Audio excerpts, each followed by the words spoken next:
Hi guys, welcome back to Blind Strike Exotics. I'm John, and this is Shredder. He is the dad to my first clutch of blue-eye leucistic babies. I showed you the mom, who was Snow White Snake in our first video, and I wanted to show you the whole family and show you kind of some of the markings, the differences between the Mojave Lessers and the Super Mojave. The mom was a Mojave Lesser, and the dad here is a Super Mojave. So I want to show you the differences, and I wanted to show you the three babies before they are gone. They've already had 2 meals, so I'm going to try to. They ate live the first time. I'm going to try to feed them frozen thawed the third time, so that when they go to their new homes, they're a little easier to feed for their new parents. So let's take a look at mom, dad, and all the babies.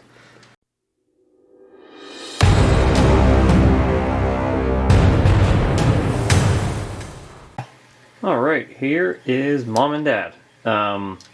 Mom is a Mojave Lesser, and she is this girl here, this big girl, and that's her head right there. As you can see, mom is pretty much all white. She has a slight, kind of like a yellow dorsal stripe going down her body, but her head is almost completely white.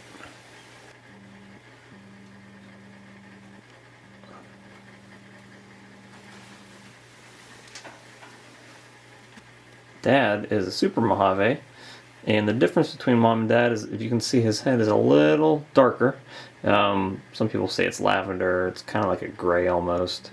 The rest of his body is pretty much all white as well.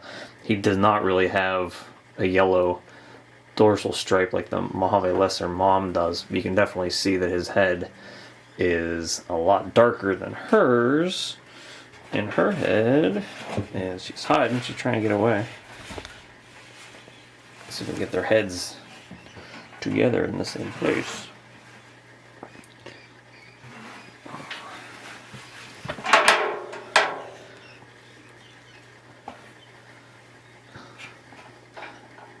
And this is their heads side by side. You can see a pretty big difference there in the coloration of their heads. And now let's take a look at the 3 babies I have. Here's baby number 1. She is the only female. She was born at about 62 grams and is currently at 116 grams after 2 meals. All of the babies came out Super Mojave. 2 of them have darker heads. She's one of the ones with the darker head. It's very dark, very lavender, almost purpley. She is. They were actually born kind of pink looking. I had some people comment on my posts, some friends and family, saying they look like chicken cutlets when they came out because they were so pink. But she's definitely starting to get a lot of that white color. She is beautiful. She is eating like a pig. And as you can see, that Super Mojave really makes the head that purpley lavender dark gray color. Here's baby number 2. He is also Super Mojave. This one is a male. He was 46 grams when born, and he is up to 78 grams now after 2 meals. His head seems to be a little darker, but he kind of looks like he has almost like a little head stamp there. It's not perfectly lavender or purple, but he's really pretty too. He's grown big as well. He was I believe the middle-sized one. I think the 3rd baby male here, he actually has a lighter head. Was actually kind of like the runt of the group. I think he may have actually came out of a boob egg. Hopefully, I'm trying to get his eyes here. His eyes are really blue. He's flicking his tongue, kind of just trying to figure out what am I doing? What are you doing with me? Don't hurt me. Only the female, the first one I showed you guys, actually was the only one that's had a temper so far. She tried to bite me the other day when I was cleaning out her little tub. But so far they're kind of really docile. He actually has a little, you can see the stripe a little bit on his back right there. A little dorsal stripe. It's a little whiter than the rest of his skin. I'm assuming that after a couple sheds he'll probably end up turning out all white. Let's take a look at number 3. Here's baby number 3. He was born at 58 grams, and he's now currently up to 88 grams. He is also a male. He was actually not the runt. The number 2 is actually the runt. He was about 10 grams bigger. But the female actually was a lot bigger. She was probably 20 grams bigger than either male. This one actually had a very hard time IDing at first because his head is a lot lighter than the other 2. And when he came out of the egg, it was almost all white. But after he shed his first time, and now that he's put on a little bit of weight, you can actually see that he's a Super Mojave as well. I thought he may have been a Mojave Lesser, but it turns out the 3 that I got that hatched were all Super Mojaves, which is fine because they're still beautiful snakes. I actually kind of prefer the little bit of color on their head over just having the all white ones. He is definitely a mover. He doesn't want to sit still like the other 2. He's beautiful as well. Like I said, these guys should be getting their 3rd meal tomorrow. I'm going to try to feed them frozen thaw to get them ready to go to their new homes so they don't have to try to find live rat pups, especially if they're not breeders that breed their own rodents. You guys may be wondering what I put the hatchlings in. I actually have a rack that just came here from Reptile Basics, but I had to fill it up with some subadults. I have another one coming that is a hatchling rack that I'll be throwing them in there, but for now, they are just in these little shoe boxes, 6-quart tubs, a little water bowl, a little hide, which is kind of like a food container. I bought both off of Amazon.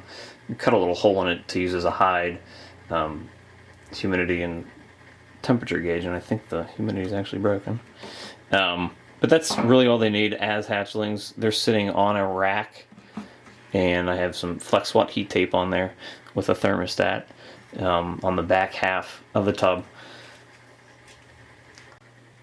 Alright, the little tip that I have for you guys today, if you are trying to breed ball pythons, is to check the females that you suspect are pregnant or know are pregnant multiple times a day. Out of this clutch of the Mojave Lesser and Super Mojave male, I actually probably lost 3 eggs, if not 4, from the clutch because I didn't get them out of the tub soon enough, and I think they dried out. They were laid right around the beginning of April, and here in Pittsburgh, our furnaces are still on, and the humidity in the room that I have them in is really low. You can help that by keeping them on Cocoa Husk, Reptichip, any products like that.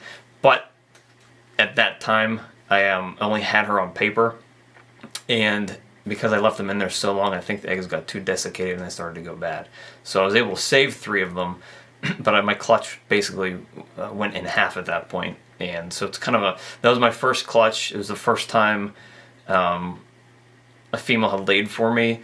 Luckily, I caught it quick enough, but it was like 24 hours probably later. I checked her maybe 6 or 7 in the morning and didn't go back in until the next day.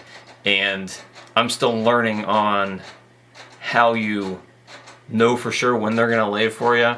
You know, there's one tip is the post-ovulation shed, and typically they lay 30 or so days after that shed. But the problem with that is I had a female who I had never shed, and she laid the exact same day that these Super Mojaves hatched, and she never had a shed. And I made sure I was monitoring it all the time after this Mojave Lesser female laid. In my Lemon Blast female, I could tell that she was starting to get a little chunkier, and she hadn't eaten in months because of the whole breeding process. And I could tell that she was pregnant, and she laid the same day as the other eggs hatched, and she never had a post-ovulation shed. So you just have to check these females multiple times a day when you wake up, at lunch if you can, and before you go to bed at night to make sure you don't lose any eggs. That's all for today. I'll talk to you guys soon. Take care.